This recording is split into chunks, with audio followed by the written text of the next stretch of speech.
"Please don't beat me. I'm already hurt," cried the young girl. Then the silent cowboy changed everything. Rio Grande, New Mexico Territory, Autumn 1, 872. The moon hung low, its pale light stretching silver veins across the slow winding current of the Rio Grande.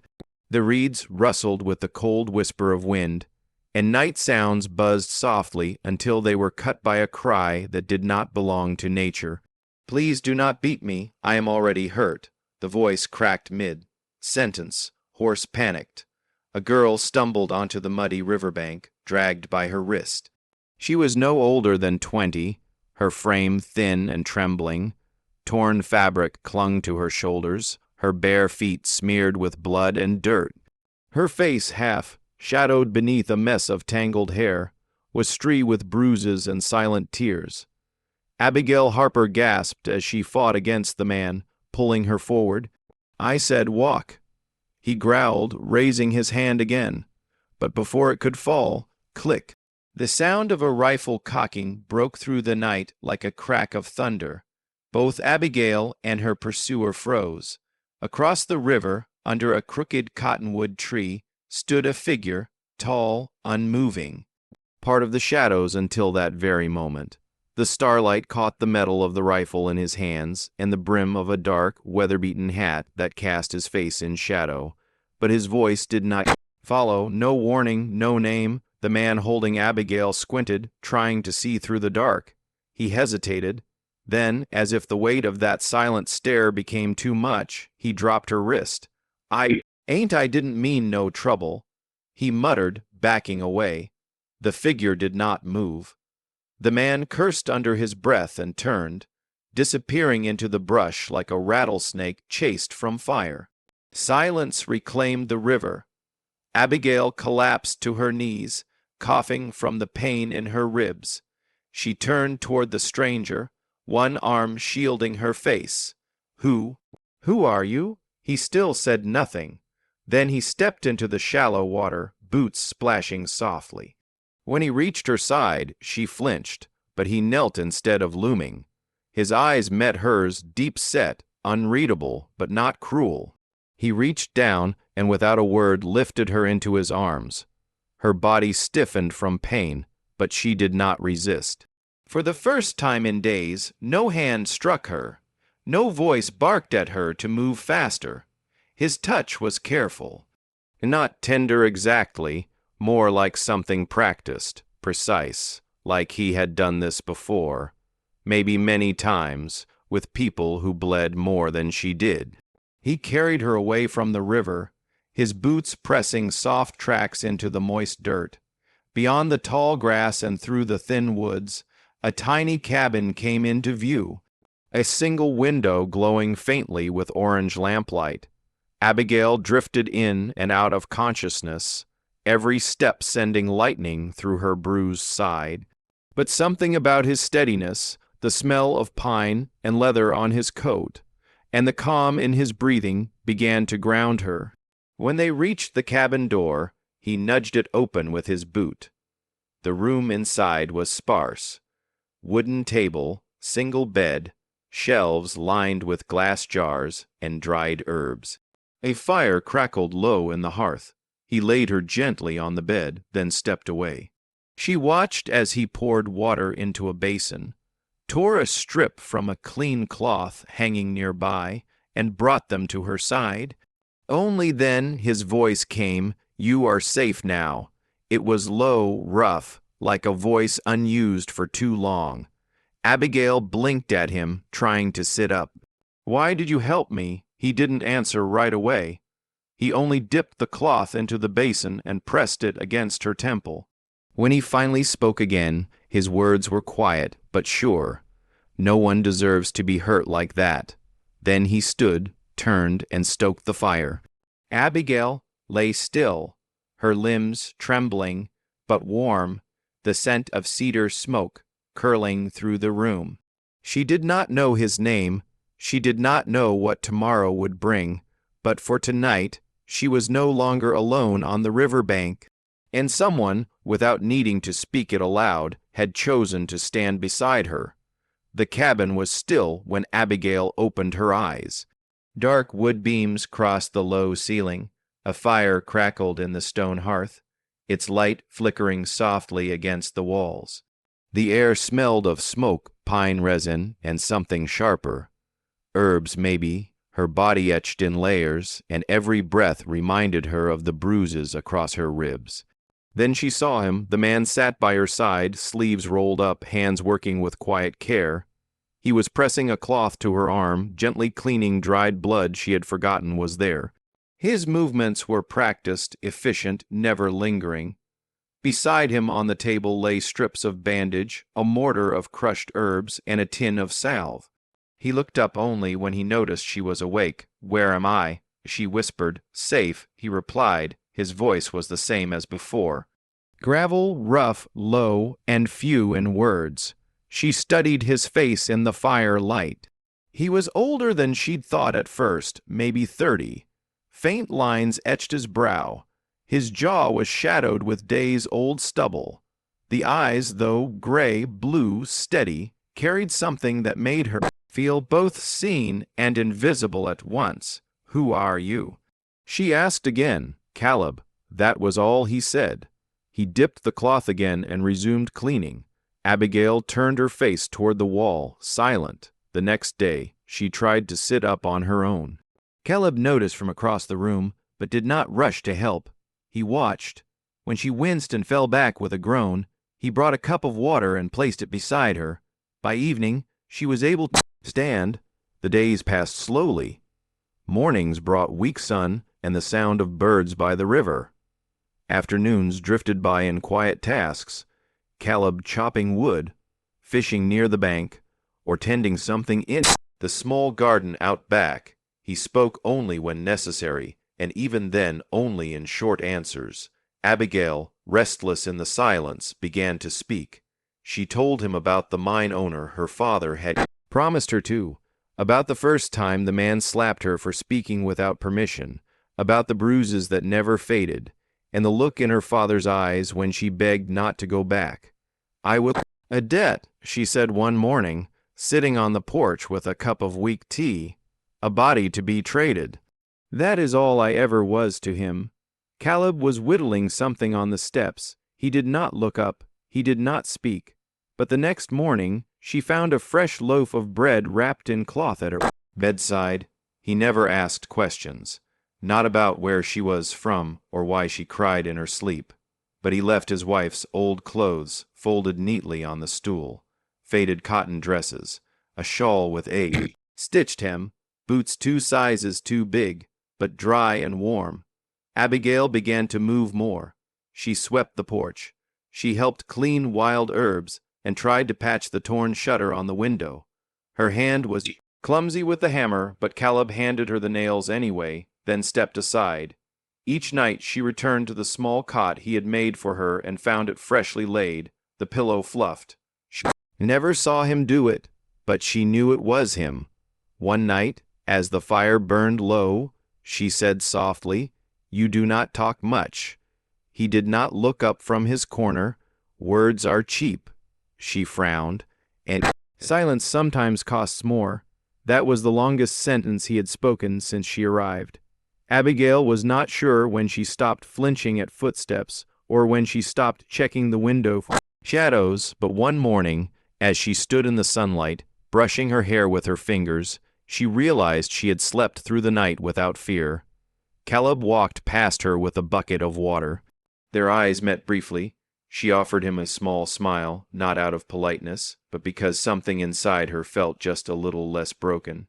He did not smile back, but he nodded once before. Disappearing into the trees, Abigail was sweeping the corner near the small shelf when she noticed it.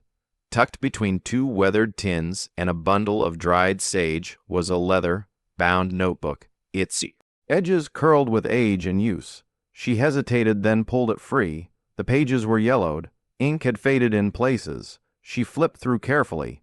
There were diagrams, detailed sketches of the human body, wounds marked with tiny X's and notes in tight cursive. Names filled the margins. Private Mitchell, Sergeant Holloway, dates, medical dosages, battlefield conditions, and a drawing, rough but tender, of a woman smiling, wearing a nurse's cap, her eyes full of life. Caleb entered behind her, arms full of kindling. He paused, then set the bundle down with deliberate slowness. "That's not for burning," he said. "I wasn't going to," Abigail replied softly. "Is this yours?" He nodded once. She looked down at the page again, then back at him.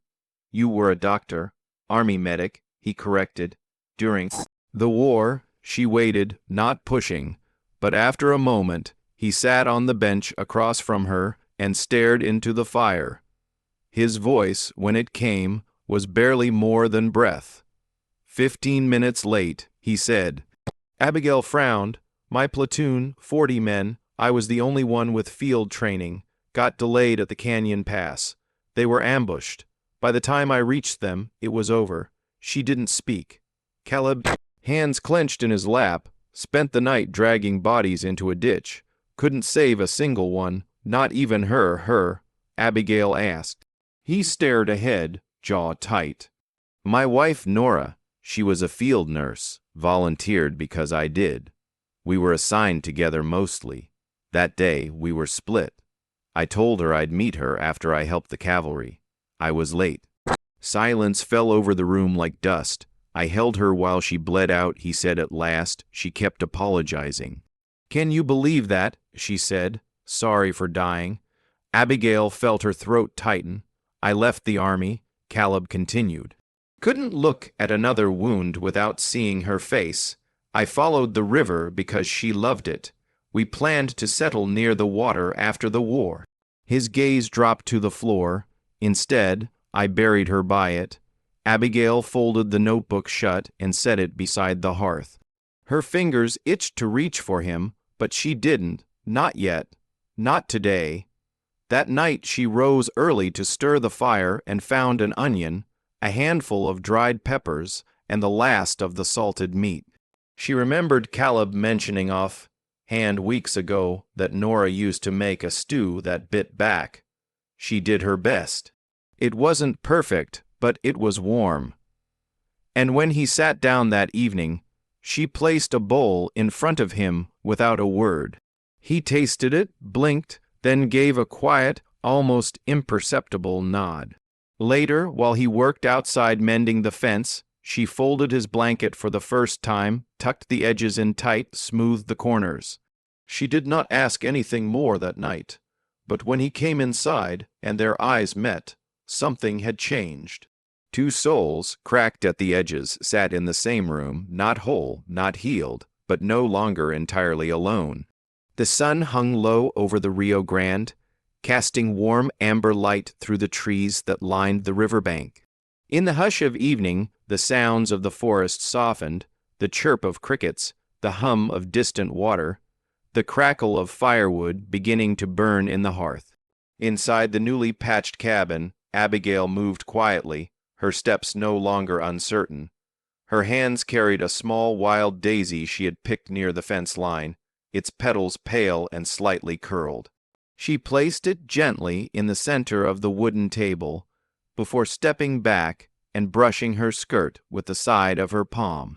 No ceremony, no expectation, just a flower. Caleb noticed, he always did. He said nothing that first evening, simply looked, then turned back to stirring the pot hanging above the flames.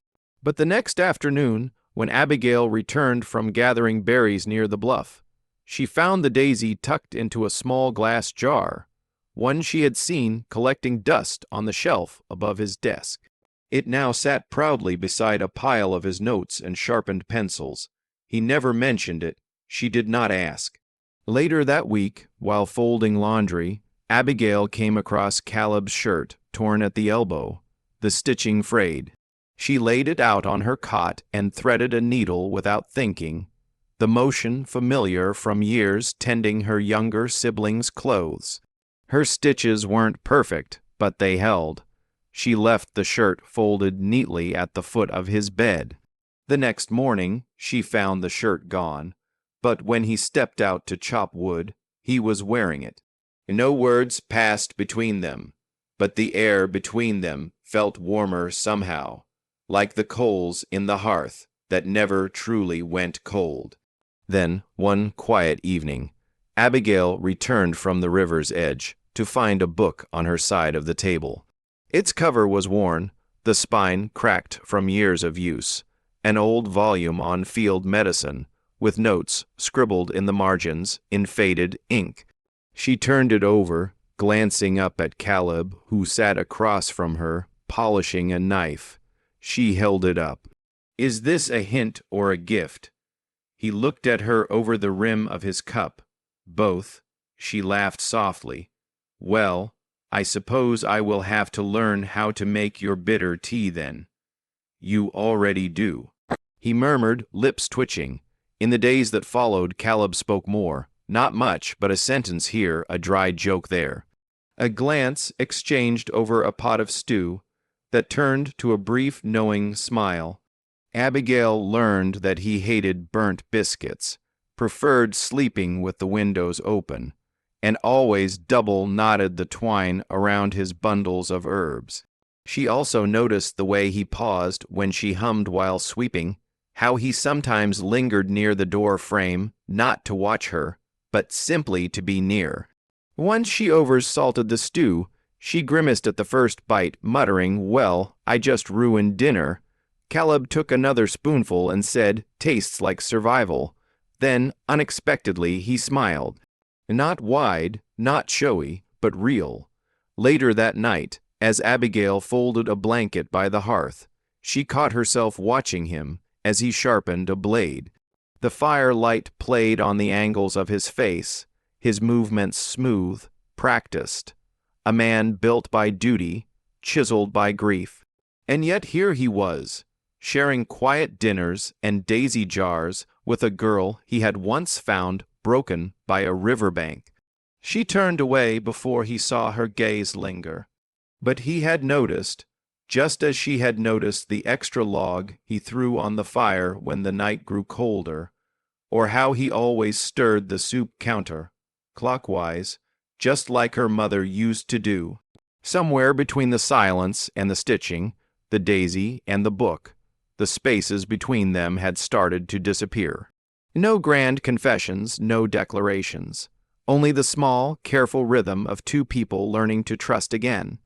Outside, the fire crackled beneath the stars, and for the first time in a long time, Caleb left the cabin door open.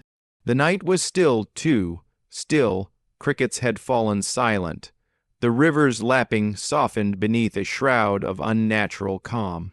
Abigail stirred on her cot, eyes fluttering open to a strange flicker outside the cabin's single window. At first, she thought it was moonlight. Then the smell hit her. Sharp, acrid, choking smoke. She shot upright, coughing. "Caleb, no answer." She flung open the door, and the world beyond glowed orange-red with the reflection of flames climbing into the sky. The side of the cabin had already caught fire, licked by tongues of flame born from torches hurled through the brush. Thick black smoke curled into the air, rolling low over the trees like a warning. From the shadows, voices shouting, jeering, echoed through the night. "They said she's hiding here. Burn the bastard's hut down. Let's see if she runs." Abigail froze, barefoot in the grass, paralyzed by the sound of snapping twigs and boots thudding closer. A hand grabbed her wrist. "Run, Caleb." His face was soot-streaked, jaw tight, eyes already scanning the tree line. He had emerged from behind the shed, bow slung across his back, a knife in hand. "But the cabin, your things, I can build again." "I cannot build you." He didn't wait for her to argue. He yanked her into motion, and they ran between trees, over exposed roots, through the dense brush that clawed at their skin. Behind them, the fire raged louder, but worse than the fire were the footsteps. 5 men, maybe more. Abigail could hear them yelling behind, breaking through the underbrush. Her lungs burned, branches whipped at her face. "Where are we going?" she gasped. "Through the creek," Caleb panted. "There's a cave. They won't find it in the dark." They splashed into the icy water, boots slipping on smooth stones. Abigail nearly fell, but Caleb kept hold of her arm. Always her arm. Like if he let go, she'd vanish. Gunfire cracked behind them. The water beside them erupted, bullets missing by inches. Abigail screamed, "Keep going." Caleb barked. A second shot rang out, and Caleb stumbled. His grip faltered just for a heartbeat. Caleb. He gritted his teeth, eyes wild with pain, but forced his legs forward. "It's nothing." "Keep moving." She saw the blood, saw the way it soaked the back of his shirt, a dark stain blooming like ink in water, but he never cried out. He never stopped. They reached the far bank. He pushed her up onto solid ground before following, breath ragged. "We're close," he murmured, barely audible over the pounding in her ears. They climbed a narrow ridge, barely more than a goat trail, and squeezed into the narrow mouth of a rock formation hidden beneath an overhang. The world inside was pitch black, the only sound their panting, and the far-off roar of fire consuming the home they shared, only when she lit a small lantern, its flame flickering to life. Did she see him fully, shirt torn, skin slick with blood and river water, sweat beading his brow. He had pressed one hand against his back, fingers trembling. "Let me see," she said, voice shaking. He waved her off, "Just a graze." "Caleb," I said. He stopped, closed his eyes. When he spoke again, his voice was softer. "We're safe, that's enough," but it wasn't enough, not to her. He had bled for her, fled for her, risked everything. She pulled the bag of herbs and bandages from the pouch, slung over her shoulder, the one he'd packed hastily before the fire caught, and set to work. Caleb leaned against the cool rock wall, silent as she cleaned the wound. Not once did he flinch. The cave smelled of damp stone and iron. His breathing slowed as she worked, careful hands pressing cloth against the torn skin. Her fingers trembled, but her resolve did not. "They wanted to burn me out," she whispered. "They wanted to take me back." "They will not," he replied. "You could have let them. I never considered it." His eyes met hers, and there, in the dark, blood drying on his shirt, breath shallow from exhaustion. Caleb gave her something no man ever had before, certainty. He would rather bleed than let her be taken. He already had, and she would never forget. The cave was silent except for the soft, irregular rasp of Caleb's breathing. Abigail knelt beside him, the lantern's glow throwing long, dancing shadows across the stone walls. His face was pale, slick with sweat, and when she touched his forehead, her heart sank. He was burning up. She rummaged through the satchel of supplies, herbs, a water skin, a book of medical notes he had once handed her with no explanation. She had read it in the evenings, turning pages by firelight while he carved or cleaned tools. Now those pages were the only thing between him and something worse. The wound on his back was deeper than she had thought. It had stopped bleeding, but infection had crept in. His skin was hot, flushed in angry blotches. "Caleb," she whispered, brushing damp hair from his forehead, "you have to stay with me, please." His lips moved. "Rachel," the name stopped her, not hers. Abigail's throat tightened. He called it again, a breathless plea. "Rachel, I'm sorry I couldn't get there in time." Abigail swallowed hard. She knew that name. He had said it once long ago, staring at the fire. His wife, the one he had lost, the reason he had vanished to the edge of the world. She held his hand. "I'm not her," she whispered. "I know that. I don't want to replace her." Her voice trembled. Her hands did too, but she didn't let go. "I just want to stay, Caleb, if you'll let me." He drifted again, falling into fevered sleep, and she stood with a new sense of purpose. She stepped outside the cave, careful not to wake him, and began searching for what she had seen in the book. Willow bark, mint, dried cattail fluff for bandages. Her mother had once taught her about plants, about boiling leaves and scraping bark. It came back to her like muscle memory, buried deep but not gone. She lit a fire near the entrance, feeding it slowly with dry twigs, heating water in a battered tin pot. With a dull knife, she scraped the bitter sap, from the inside of a willow branch, fingers shaking as she measured each amount. She weighed every step 3 times before doing anything. She brewed the bark into tea and helped him sip it drop by drop between cracked lips. She folded clean strips of cloth, soaked them in cooled mint water, and laid them across his chest. When he shivered, she curled next to him, letting his head rest against her shoulder, whispering softly nonsense words, lullabies, fragments of stories she barely remembered.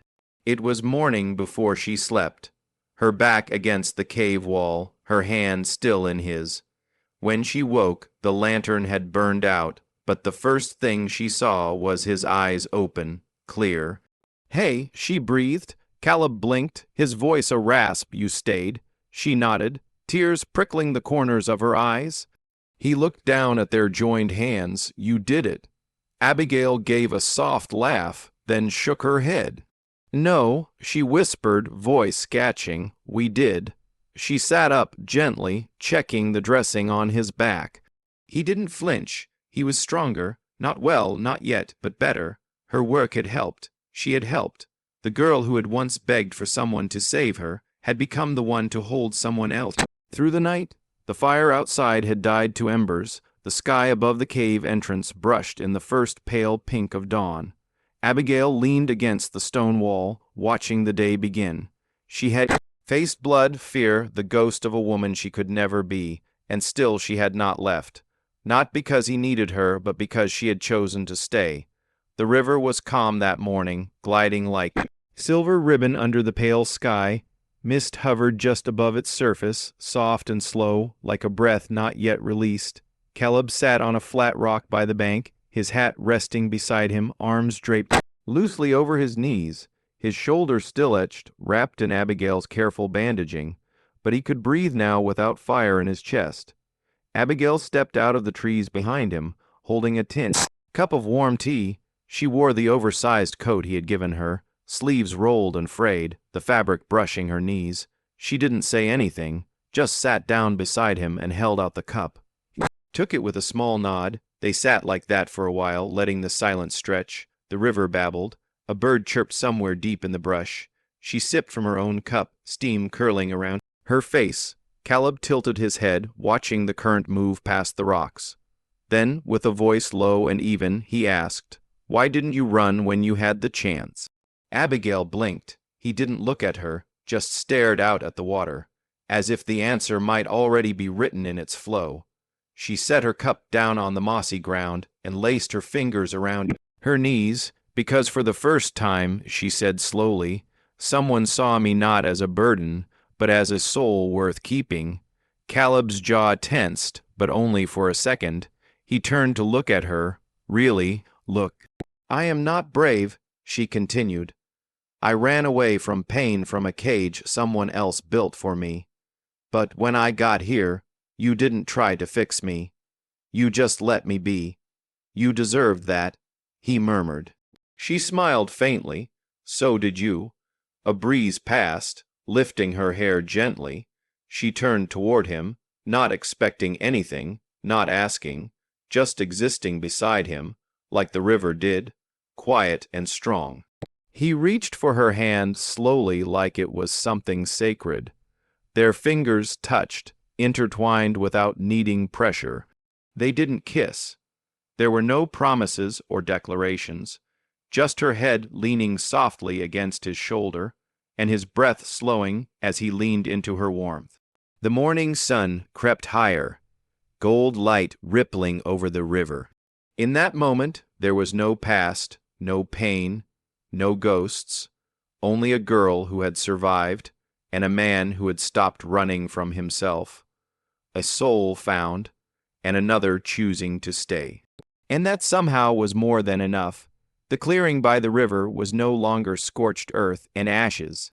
What once crackled with ruin now hummed with quiet purpose. Charred roots had been cleared, the blackened remnants of their first shelter buried under new soil, and the wilty begin again. With steady hands and quiet determination, Caleb rebuilt the small wooden frame. His movements were deliberate, not rushed. every beam lifted, every joint secured as if it were more than just timber and nails, but an act of choosing to stay. Abigail worked alongside him, gathering reeds and saplings, weaving them into the roof the way her mother once taught her in another life, in a place far from war and fire. They did not speak much. Words had never been their foundation. But in the rhythmic tap of hammer on wood, the rustle of grass beneath their feet, and the brush of fingers when they passed tools, there were conversations. Silent, yes, but no less sincere. Each moment they built was layered with meaning, forgiveness, trust, and the quiet kind of love that grows from hardship, not in spite of it. The new cabin was smaller than the last, its walls thinner, the roof lower, but it felt warmer somehow, truer. On the windowsill, Abigail placed a bundle of dried white daisies she had picked that morning near the water's edge. Next to it sat a lace cloth, uneven in stitching, but clean, carefully laid beneath the old oil lamp. She had made it from the fabric of Caleb's torn shirts, remnants of the man he used to be, now sewn into the life they were trying to create. In the corner, a wooden chest stood sentinel, newly dusted and polished. Caleb's medical kit sat atop it, worn but dignified. He approached it slowly, the weight of old ghosts pressing gently at his shoulders. For a long moment, he stood motionless, watching the way the sun sliced across its leather cover through the cabin's slatted wall. Then, with fingers steadier than he expected, he undid the strap and opened it.